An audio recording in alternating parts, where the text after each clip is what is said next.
Good evening friends. দেখো কীরকম হাওয়া আসছে, খুব জোরে তা না, আমি কিন্তু অনেক উঁচুতে 18 তলার ওপর, একটু জোরে হাওয়া বইছে। সবাই নিশ্চয়ই করছো এই ঘূর্ণিঝড়ে। আসলে কি, সকালবেলা যখন বৃষ্টি পড়ছিল, ওয়েদারটা খুব সুন্দর ছিল, তখন আমি একটা পডকাস্ট করেছিলাম যে এই রেমাল যে বলছে ঘূর্ণিঝড়, আর তাছাড়া তো কাজী নজরুল ইসলামের জন্মদিনও গেল, দুটো মিলিয়ে 4-5টা কাজী নজরুল ইসলামের গান আমি অল্প অল্প করে গেয়েছিলাম। কিন্তু ভিডিওটা যত কষ্ট করে করলাম, আমার পডকাস্ট এর আগে আমি করি, কিন্তু কোনো দিন এরকম হয়নি যে কপিরাইট। এবার হলো কপিরাইট। তার কারণ আমার মনে হয় আমি একটু ভালোবেসে নজরুল গীতিগুলো হয়তো এক লাইনের বেশি 2-3 লাইন গেয়ে ফেলেছিলাম। বারবারই আমি বলি, যারা আমার গল্পেও গানে জয়ন্তীটা ফলো করো, যে ইচ্ছে থাকলেও গানগুলো একটু বেশি করা যায় না, তাহলেই কপিরাইট ক্লেম হয়। ঠিক তাই হলো।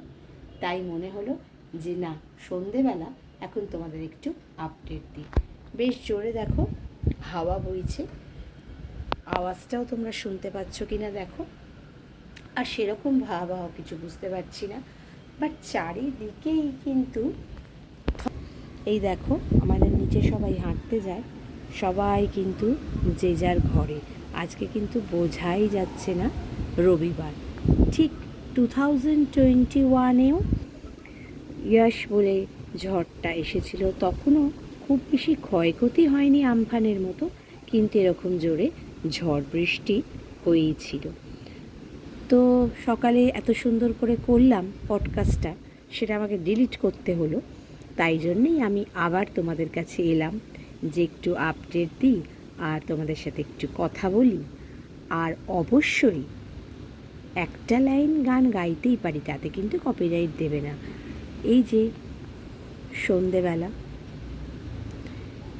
কাজী নজরুল ইসলামকে স্মরণ করে আমার প্রিয় গানে এক লাইন। শাওন রাতে যদি স্মরণে আসে মোরে, ঝড় বহে নারী ঝরে, শাওন রাতে যদি। এর থেকে আর বেশি গাইব না আমি, এর থেকে বেশি। আর সেই জন্যেই বোধহয় কপিরাইট ক্লেম হয়েছিল।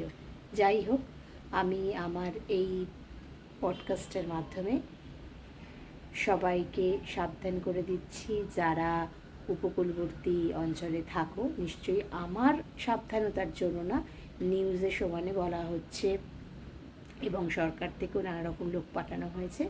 তবু আমি, যারা আমার ইউটিউব চ্যানেল দেখো, সমস্ত ভিউয়ার্স আর ফলোয়ার্সদের বলছি, তোমরা কিন্তু অবশ্যই সাবধানে থেকো। আর ঈশ্বরের কাছে প্রার্থনা করব যে উনি সবাইকে রক্ষা করবেন। আর আমাদের যে মারাত্মক গরমটা হয়েছিল, সেই গরম থেকে আমরা রিলিফ পাবো। ঝড় বৃষ্টি হয়তো হবে, কিন্তু সেরকম ভয়াবহতা হয়তো না যাতে হয়, সেটাই আমরা কামনা করব। তারপরে তো ঈশ্বরের হাতে সব।